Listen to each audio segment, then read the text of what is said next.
Hello, good evening, everyone. Welcome to our series on previous year's questions warm up course.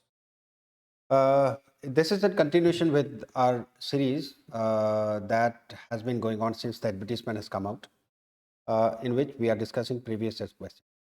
Right? Today, I'm discussing some of the previous year's questions from Indian polity, and it is covering miscellaneous topics, not specifically a particular topic, but a range of topics, right? Right from local self-government to commissions and committees, right?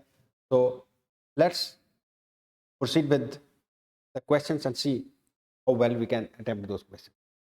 Okay, okay. First of all, here is the information for the new batch that is going to start from, that has already started, in fact, from 1st February.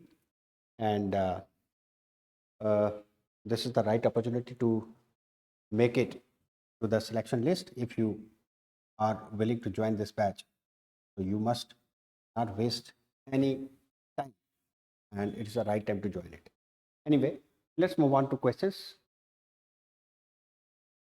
So this is 2018 question, and question is on the Panchayati Raj system only.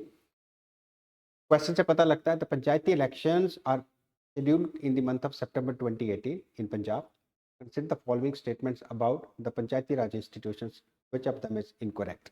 ठीक है, ये current context में question पूछा गया है, तो पहले आपको पंचायती राज सिस्टम के बारे में पता होना चाहिए, बिकॉज हमारे देश में जो 73rd कॉन्स्टिट्यूशनल अमेंडमेंट है, that was passed in 1992 and came into force from 24th April 1993, that is hailed as the Magna Carta of local self government in India. तो चाहे वो पंजाब है, चाहे वो हरियाणा, फॉर दैट मैटर, सभी के लिए सेम प्रोविजंस अप्लाई होंगे जो हमने 73rd अमेंडमेंट में लिखे हैं. तो उसी के कॉन्टेक्स्ट में आप देख सकते हो, right. The term of the office to the panchayat at every level is 5 years, correct.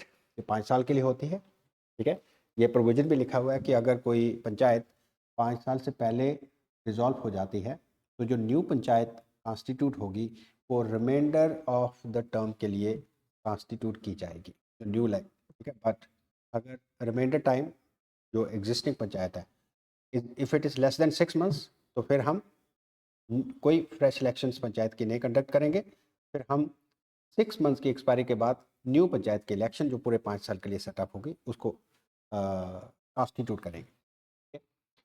और आपको पता होगा, ठीक है, of the office of the panchayat at every level, and level का यहाँ मतलब है कि पंचायत के 3 लेवल हैं एज पर 73rd constitution amendment. And the basic unit of Panchayati Raj system is Gram Sabha, and 3-tier structure है, that is called as village panchayat, right. Then we have this panchayat समिति जिसको हम ब्लॉक पंचायत भी कहते हैं, एंड जिला परिषद या district panchayat. The direction and control of preparation of, इसमें से क्वेश्चन हमने ये देखना है कि इसमें स्टेटमेंट इनकरेक्ट कौन सी. The direction and control of preparation of electoral rolls, ठीक है, and conduct of all elections to panchayat shall be vested in the election commission of India. This is the wrong statement, incorrect statement, क्योंकि we already know that local self government की election को conduct करने का जो काम है, ठीक है, direction and control of preparation of electoral rolls और व्हाटएवर, ये स्टेट इलेक्शन कमीशन के पास रखा गया है rather than election commission of India. Rest the state legislature में make provisions with respect to all matters related to election, तो बिल्कुल सही है. The 73rd amendment act provides for reservation of not less than 1/3 of total number of seats for women. तो all statements are correct. हमें incorrect statement यहाँ से देखनी है, that statement 2 is the incorrect statement. Next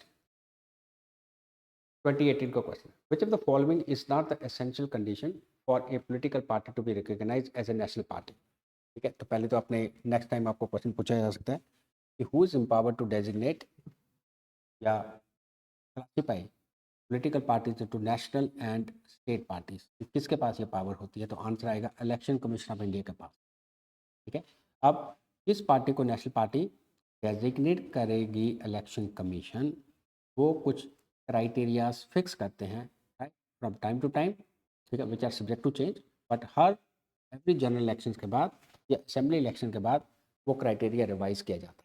उनमें से एक criteria ये है, if a party gets 6% of the total valid votes polled in the election for Lok Sabha in 4 or more states. बिल्कुल ठीक है, ठीक है, 6%, एक तो कंडीशन ये है, करेक्ट है।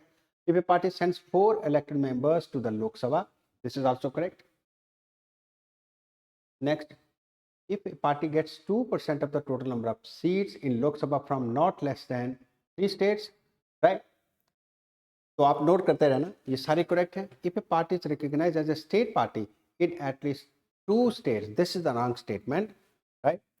नेशनल पार्टी का स्टेटस एक कंडीशंस पे भी दिया जा सकता है, अगर कोई पार्टी 4 से ज़्यादा स्टेट में recognise as a state party, ठीक है। तो उसको, जैसे अभी आपने देखा होगा आम आदमी पार्टी को भी नेशनल पार्टी का स्टेटस मिला, तो इसकी जगह क्या होना, it at least 4 or more than 4 states. तो अगर ये स्टेटमेंट होती तो फिर ये करेक्ट होती, इसलिए इनकरेक्ट स्टेटमेंट, क्वेश्चन ये है हमें देखना इनकरेक्ट स्टेटमेंट, बाकी 3 तो अप्लाई होते हैं, fourth does not apply to a national party. Next, who is the chairman of inter state council, ठीक है। ये एक सेंटर स्टेट रिलेशंस के टॉपिक से क्वेश्चन है। तो आपको पता होगा कि इंटर स्टेट काउंसिल हमारे कॉन्स्टिट्यूशन के आर्टिकल 263 के अंडर कॉन्स्टिट्यूट की जाती है, ठीक है। और इसको कॉन्स्टिट्यूट करने की पावर है प्रेसिडेंट ऑफ इंडिया के पास, right.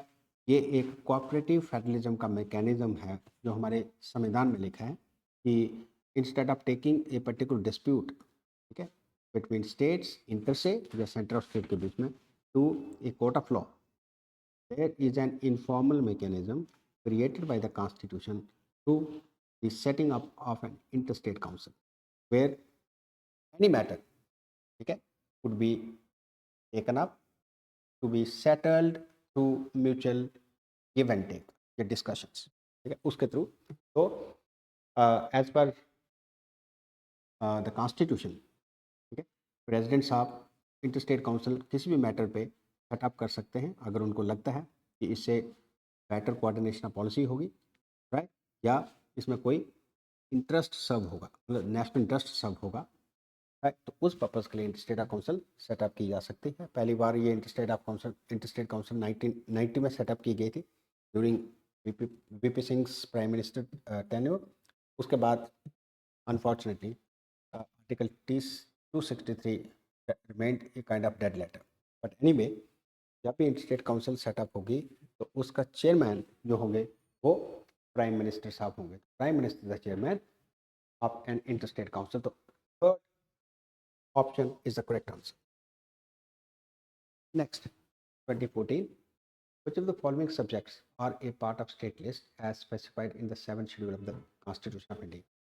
This question is also from centre state relations, जिसको हम फेडरलिज्म भी कहते हैं, और we already know that centre state relations must be read along with schedule 7 of the constitution.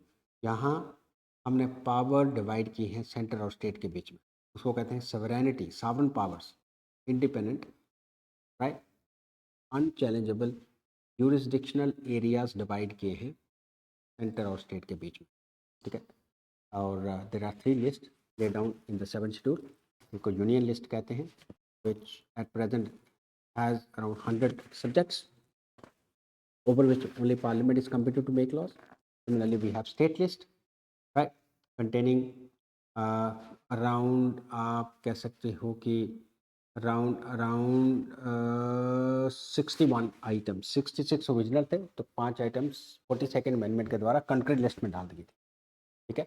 उस स्टेट लिस्ट में, जिसको लिस्ट 2 कहते हैं, उसमें क्या क्या आता है? तो markets and fairs, definitely it's a state subject. Public health and sanitation, hospitals and dispensaries, it's a state subject, that is in लिखा state list. Cultivation, manufacture and sale for export of opium, right, this is not a state subject, it's a union subject, ठीक है। यहाँ भी cell and export आ गया। Export word से आप पहचान सकते हो, जब भी कोई एक्सपोर्ट का बात होते हैं, ठीक है, right, across country, so that is definitely a union subject, right? So 1 and 2, third is not. Insurance, of course, insurance regulatory authority IRDA को हम सभी जानते हैं, जो कि इंश्योरेंस सेक्टर को रेगुलेट करता है, तो that is also a union subject, just one में, relief of the disabled and unemployed, right? Clear? तो ये भी स्टेट का सब्जेक्ट है। तो 3 और 4 को छोड़ के बाकी सारे स्टेट के सब्जेक्ट हैं। तो हमने देखना है इसमें कौन से, choose the correct option from the following. तो it is 1, 2 and 5, 1, 2 and 5, fourth is the correct answer, 2 and 3 are not state subjects. Next, as a member of the Constituent Assembly, okay, this question is from the Constituent Assembly, जिसको हम कहते हैं the history of India's Constitution या framing of Indian Constitution. As a member of the Constituent Assembly, Sardar Patel did not lead which of the following committees? ठीक है, तो आपको पता होगा कि हमारी कॉन्स्टिट्यूएंट असेंबली की ब्रॉडली 22 कमेटीज थी, जिनको हम सब्सटेंटिव अफेयर्स कमेटी कहते हैं, around 11 in number, and 10 committees work on procedural matter. ठीक है, most popular committee, the most outstanding committee इनमें जो सब्सटेंटिव अफेयर्स की कमेटी थी, that was drafting committee, everyone knows that, जिसके chairman doctor B R Ambedkar थे, इसलिए उनको कॉन्स्टिट्यूशन का आर्किटेक्ट कहा जाता है। But then we have several other committees on substantive matters. Committee on Tribal and Exclusive Areas, तो ये सरदार पटेल जी इसके हेड थे। Committee on Minority Affairs, again Sardar Patel ji इसके हेड थे। Committee on Fundamental Rights, again Sardar Patel ji. इसकी बहुत सी सब कमेटीज थी, बट इसके जो चेयरमैन थे वो सरदार पटेल थे। तो ब्रॉडली आप कह सकते हो committee on tribal, minority rights and fundamental rights के चेयरमैन सरदार पटेल थे। सिमिलरली नेक्स्ट टाइम आपको ये क्वेश्चन पूछा जा सकता है कि यूनियन पावर्स को डिवाइड करने की या लिखने की जो कमेटी थी उसके चेयरमैन कौन थे, तो जवाहरलाल नेहरू जी उसके चेयरमैन थे, राइट। सिमिलरली आपको ये पूछा जा सकता है कि प्रोविंशियल कॉन्स्टिट्यूशन कमेटी, उसके चेयरमैन कौन थे, ठीक है। Committee to examine the draft constitution, उसके चेयरमैन कौन थे। तो ये सारी चीज़ें फैक्चुअल हैं जो आपको पता होनी चाहिए। तो committee and devolution of powers to the union, ठीक है, इसमें सरदार पटेल जिसके हेड नहीं थे तो वो है, right. Committee on tribal affairs, yes. Committee on minority affairs, yes. Committee on fundamental right, yes. Committee on devolution of powers to the union, ये यूनियन पावर्स कमेटी आ गई ना, इसके जवाहरलाल नेहरू जी चेयरमैन थे। तो 1, 2 एंड क्या कौन, Sardar Patel did not lead, ठीक है। तो आंसर आएगा किस किस को लीड नहीं किया उन्होंने, did not lead which of the following committees, right. तो आप कह सकते हो 4 only, number 3। Next 2050, the members of the Constituent Assembly which drafted the Constitution of India were, right? So हमारे कॉन्स्टिट्यूशन लिखने की स्टोरी कैबिनेट मिशन से start होती है, which arrived in India in 1946, ठीक है, March 1946, and on the basis of the recommendation of cabinet mission plan, you must be aware of the fact that the Constituent Assembly of India was set up, right? इस plan का एक provision था कि constituent assembly के 389 members होंगे, ठीक है, जिसमें से 296 मेंबर्स प्रोविंस से इलेक्ट होंगे और रिमेनिंग अराउंड 73 मेंबर्स, 93 मेंबर्स ये प्रिंसली स्टेट से नॉमिनेट होंगे। तो आंसर सीधा यहीं से निकलता है कि nominated by the British parliament, no. Nominated by the governor general, no. Elected by the legislative assemblies of various provinces. Constituent assembly की जो 296 सीट्स थी वो प्रोविंशियल असेंबली के द्वारा इलेक्ट करके कॉन्स्टिट्यूएंट असेंबली में आए थे, ठीक है। तो एक किस्म की कॉन्स्टिट्यूएंट असेंबली इनडायरेक्ट इलेक्शन के द्वारा कॉन्स्टिट्यूट की गई थी। तो 3 is the correct answer, 3 is the correct answer. So this is all for today. I hope you could have found this video beneficial, because I have tried to explore some other questions from the same topic जो आपको पूछा जा सकते हैं, ठीक है। Till then, bye bye. We shall be meeting soon with another informative video on previous year's questions. Till then, bye bye. Thank you so much.